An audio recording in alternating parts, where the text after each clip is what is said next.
August 13th, 2021, Friday of the 19th week in Ordinary Time. A reading from the book of Joshua. Joshua gathered together all the tribes of Israel at Shechem, summoning their elders, their leaders, their judges, and their officers. When they stood in ranks before God, Joshua addressed all the people. Thus says the Lord, the God of Israel, in times past your fathers down to Terah, father of Abraham and Nahor, dwelt beyond the river and served other gods. But I brought your father Abraham from the region beyond the river and led him through the entire land of Canaan. I made his descendants numerous and gave him Isaac. To Isaac I gave Jacob and Esau. To Esau I assigned the mountain region of Seir in which to settle, while Jacob and his children went down to Egypt. Then I sent Moses and Aaron, and smote Egypt with the prodigies which I wrought in her midst. Afterward I led you out of Egypt, and when you reached the sea, the Egyptians pursued your fathers to the Red Sea with chariots and horsemen. Because they cried out to the Lord, he put darkness between your people and the Egyptians, upon whom he brought the sea, so that it engulfed them.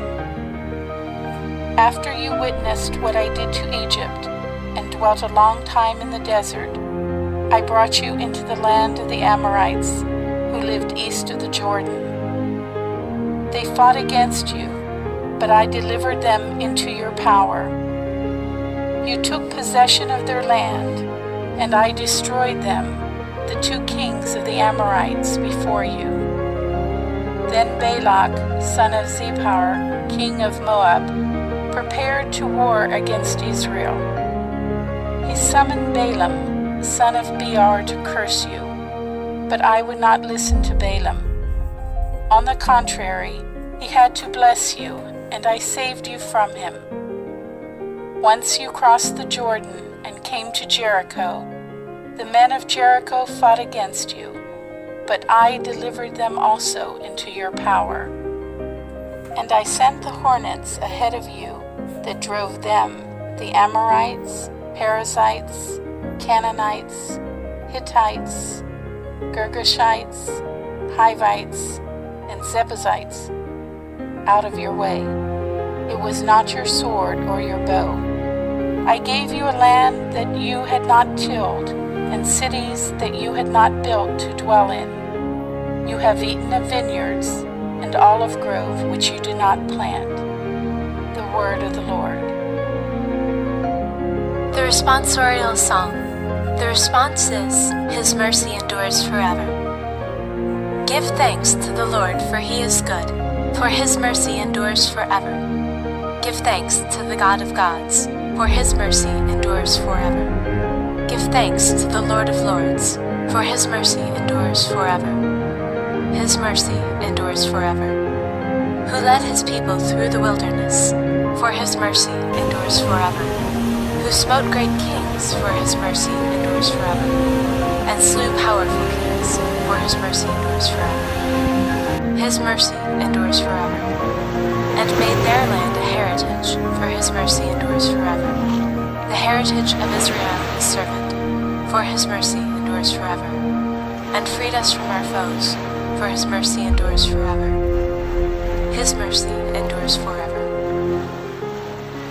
A reading from the Holy Gospel according to Matthew. Some Pharisees approached Jesus and tested him, saying, "Is it lawful for a man to divorce his wife for any cause whatever?" He said in reply, "Have you not read that from the beginning the Creator made them male and female, and said, 'For this reason a man shall leave his father and mother, and be joined to his wife, and the two shall become one flesh.' So they are no longer two, but one flesh. Therefore, what God has joined together, man must not separate." They said to him, "Then why did Moses command that the man give the woman a bill of divorce and dismiss her?" He said to them, "Because of the hardness of your hearts, Moses allowed you to divorce your wives. But from the beginning it was not so. I say to you, whoever divorces his wife unless the marriage is unlawful, and marries another, commits adultery. His disciples said to him, If that is the case of a man with his wife, it is better not to marry.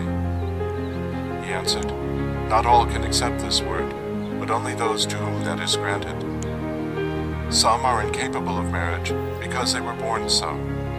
Some because they were made so by others. Some because they have renounced marriage for the sake of the kingdom of heaven. Whoever can accept this ought to accept it. The Gospel of the Lord.